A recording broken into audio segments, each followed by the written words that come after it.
A l'inici dels anys 30 del segle passat, després dels anys de la dictadura de Primo de Rivera i els del règim de la Restauració, Catalunya no tenia cap organització estudiantil que no estigués sotmesa al control de l'Església o de l'administració espanyola. D'aquest neguit en neix la Federació Nacional d'Estudiants de Catalunya, fundada el 1932 amb la intenció de traslladar l'esperit de l'organització palestra a la Universitat Catalana. Josep Maria Batista i Roca, primer intel·lectual independentista, i Joaquim Granados, primer president de l'entitat, en són els ideòlegs. En la seva creació, la FANEC recull gairebé 50 anys de tradició estudiantil catalanista. Situada per sobre de les pugnes dels partits, la seva vocació és servir la pàtria més enllà d'ideologies particulars i catalanitzar els estudis universitaris. Durant els anys de la Generalitat republicana, la FANEC defensa a les aules l'esperit de Macià, el nacionalisme de caire independentista. Tanmateix, acabada la curta aventura republicana, l'alçament militar i la revolució anarquista suposen un punt d'inflexió en la història de la Federació. De mica en mica, els estudiants marxen al front. Alguns, com ara Andreu Xandrí, hi moren en acte d'heroisme. Sigui com sigui, els estudiants de la FANEC interpreten i entenen la Guerra Civil Espanyola com un combat per la llibertat de Catalunya.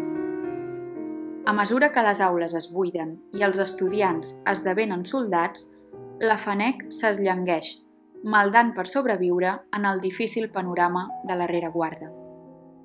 Cap al 1938, havent enviat tots els estudiants homes al front, la FANEC es reorganitza únicament dirigida per dones. La derrota final i l'entrada de les tropes franquistes al Principat suposa la il·legalització del sindicat i l'exili de la majoria dels seus membres i dirigents. A la FANEC li esperen anys de supervivència en la foscor de la clandestinitat.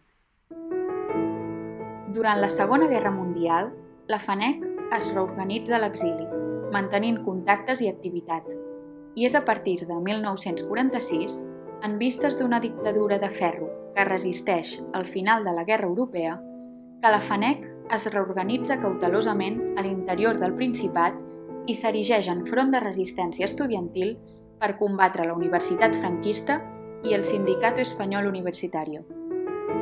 Es promouen accions de desobediència entre els estudiants, com ara la participació a la vaga de tramvies de 1951 o bé la caputxinada.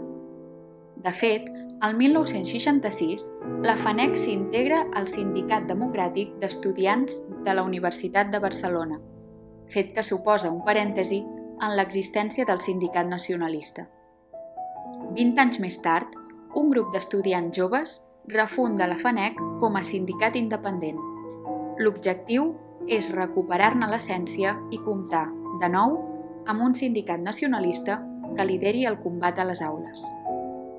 La FANEC reprèn la tasca de sindicat nacional tal com ho havia fet de 1932 ençà.